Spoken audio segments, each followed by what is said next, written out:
Welcome to Swansea! Windrush 2018. Windrush is 70 years today. How amazing is that? How wonderful is that? We're delighted to warmly welcome you all to the Swansea City. If this is your first time, welcome to Swansea. If you've come from far and near, welcome to you all. World War II had brought devastation to the cities and towns of United Kingdom. Workforce was drastically reduced as a result. On the 22nd of June 1948, some 492 West Indians left their homes and families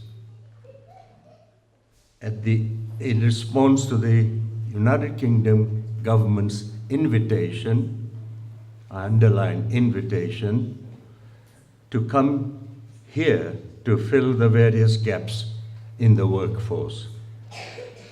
Like my great-grandparents, when they left the shores of their homeland and went to Fiji, many intended this new adventure to be short-lived, and some returned, but majority of them remained here and made their homes. However, experiences were no better in 1948 than when I arrived in London in 1964 as a lone student. Hostilities and racism was ripe. We're here to celebrate and to recognize your contribution to the building of the nation, in building and helping Wales. Len, Lawrence, as Uzo has said, will always remember when we crossed that bridge, who was involved in building that bridge. I'm sure Len will tell you, I'm not going to take away from him how many tons of concrete he moved. But I know he has been enormous contributor to the society. It's such a pleasure and privilege to be here in Swansea today. It was fantastic to be in Cardiff and to see all the talent and everything, but everybody knows it's better here in Swansea, right? The whole point of this is to have the celebration, as Racing just said, of the incredible groundwork that the Windrush generation made for the generations that come after them. And as we all heard yesterday, we heard the talent, we heard the culture, we heard the stories, personal, community stories, we heard the contribution of this generation to Wales and to its culture. And as Vaughan said yesterday, it's not at all a coincidence that this is the 70th anniversary of the Windrush arriving, the generations of people who came to help Britain, and the 70th anniversary of the NHS, one of the most revered institutions in Britain and actually in Europe. And the reason for that is because, of course, this generation worked so hard to make that institution and many others like British Steel and British Coal and very many others come to life. Good afternoon, everyone. I just like to give God the glory, all the glory and the praise. It all belongs to Him, okay? None of us would be here today if it wasn't for the Lord, the goodness of the Lord and His greatness. So I thank Him today. I also want to thank Him for Julie, 8 a.m., and for Uzo and Laura, because they've worked hard. A meeting was organized by Race Council Cymru on behalf of the Black History Movement in Wales. I spoke to the CEO for Race Council Cymru and asked for help for the elderly. The reason being, some are sitting at home, just looking at the four walls, have no one to help, which is so sad. It is difficult being on their own with no day-to-day activities that this can lead to depression, isolation, loneliness, and mental health issues. They need befriending services, help with transport so they can get around to local groups and clubs, and those from diverse backgrounds, example, the African and the Caribbean, the worries of life, plus the Windrush upheaval, it does not bring comfort to the elderly person about the future of their families who have grown up in the UK. Borda, everyone. Good morning, ladies and gentlemen. I would just like to sing this song quickly before I actually just say a few words of what the people have left Jamaica to come to. Praise the Lord. And that is Jamaica, a place I'd like to be. Jamaica, a little paradise across the sea, where there's sunshine all year around. Oh, it's an island in the sun. Oh, it's a shame to be so far from this island in the sun. It may not be that far off like the place where I am, but there's no time to wait, 'cause there's no place like home. And especially, yeah, when it's a home like mine, for Jamaica, Jamaica, the island in the sun.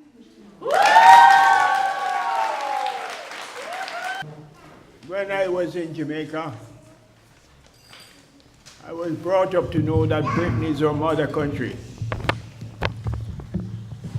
And we came to help rebuild Britain, or help build the country back after the war.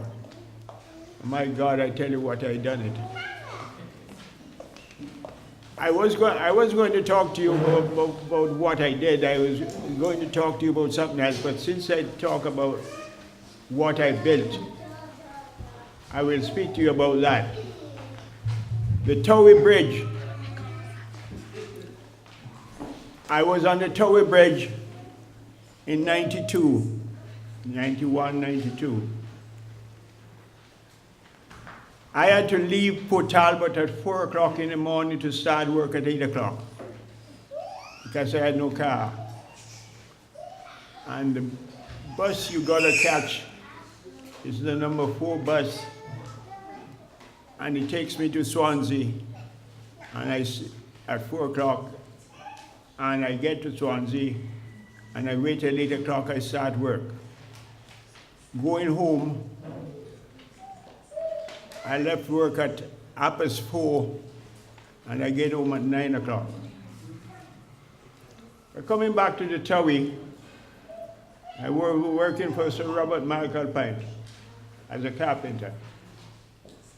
And we had to do all the shuttering work and help with the concrete. And I cope with it. I tell you, one thing happens to me, because there were piles driven, and we got to work in the piles, in the cofferdam, to build the structure for the bridge. When the tide comes up, you run out and you wait till the tide goes out and you go back down. One day I went down, had a helmet on, and I went down and I didn't see the 12 by 12 hanging. And the 12 by 12 just come down to my shoulder, missed my head. If he had catch my head, I wouldn't be here today. But anyway, God had helped me, that he just come down on his side, and we get over that. That was me as a carpenter. Firstly, I'm here because Uzo has been wonderful and invited me here as well, and invited me to be part of the elders and everything. I'm sorry I said yes, but I did. And I must say that I'm having a special day at the community centre next Saturday week, the 30th, for everybody to be invited. But I'm going to tell you why. And first of all, I have to start with telling you why we had the Windrush people come here. I was not a member of the Windrush people because my father came here as a merchant seaman in 1920. And my father and other seamen, black, ethnic, multiracial seamen, came here because Germany were trying to starve our UK out. And so the merchant seamen were bringing food from the Caribbean and parts of Africa. And their ships were unescorted. No security for them. But they did their job. As we, the world, I call us the world because we are the world. The world is Africa to start with, and everything has come from there. Everybody, everything has a little bit of, what should we say, a web from there. And of course, the reason we have Swansea, Cardiff, London and everything is because of the 70 million black slaves that places like England, France and the countries kidnapped from Africa and brought them over to work and to slave for 200 years without any payment. And that's why my mother said at the end of the war when she lost her family, and she said, we may have won the war, but at what price? So glory, glory, hallelujah. Glory, glory, hallelujah. Glory, glory, hallelujah. Welcome to Swansea, the culture capital of Wales. And we are truly the culture capital of Wales. We went for the cultural city of the UK. We were shortlisted, we didn't get it, but who cares? We know we are the culture capital of Wales. Yay! And we will carry on with our programme anyway. We are a UNESCO city of learning. We are a city of sanctuary. We are working towards becoming a city of human rights. And 1948 was a great year. Welcome the Windrush, as Julie said, the NHS. It was also the year that I was born. So I won't forget the Windrush. I won't forget the NHS. And I certainly won't forget the bridge over the River Tower. Every time I cross it, I will now think of Len and his contribution to stopping Swansea being flooded. So thank you, Len, and welcome everybody.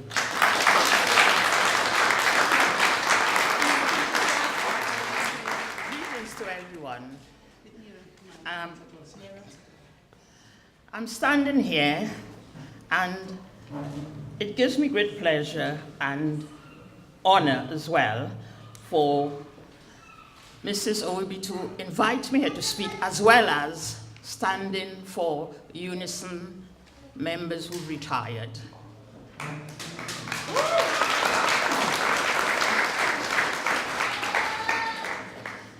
I'm from the island of St. Lucia, which, if people read their history, they'll know it's Helen of Troy.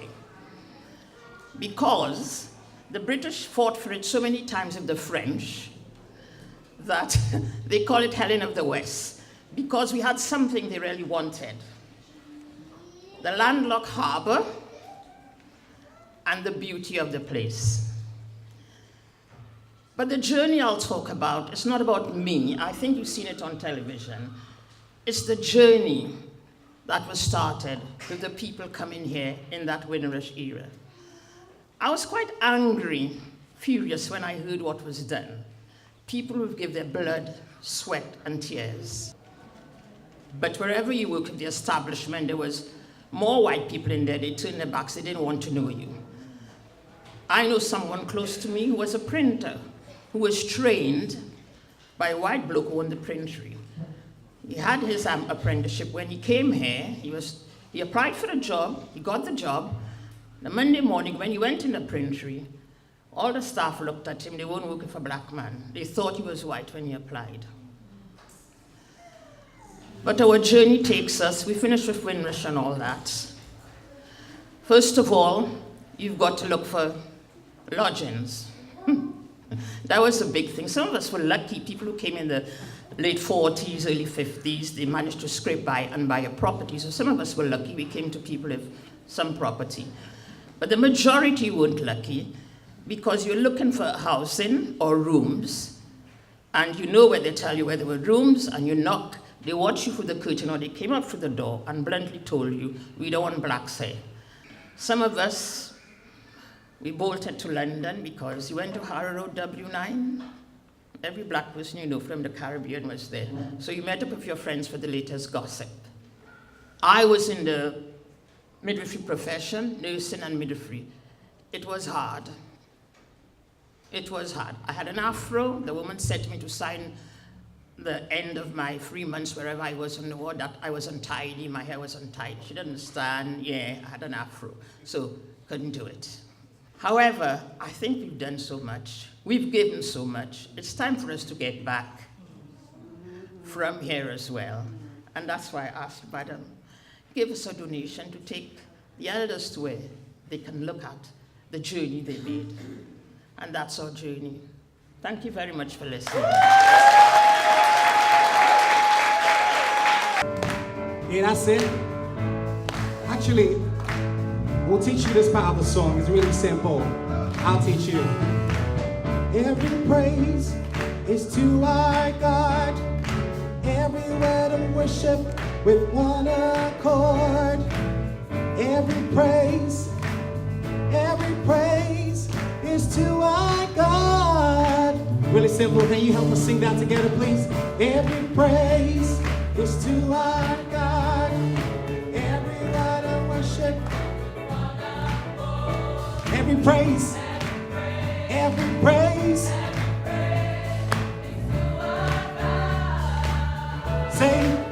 Sing hallelujah to our glory, hallelujah.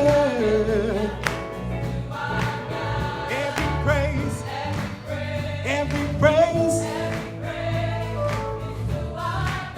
And we're gonna sing it again, and you can get excited. Every praise is to our God.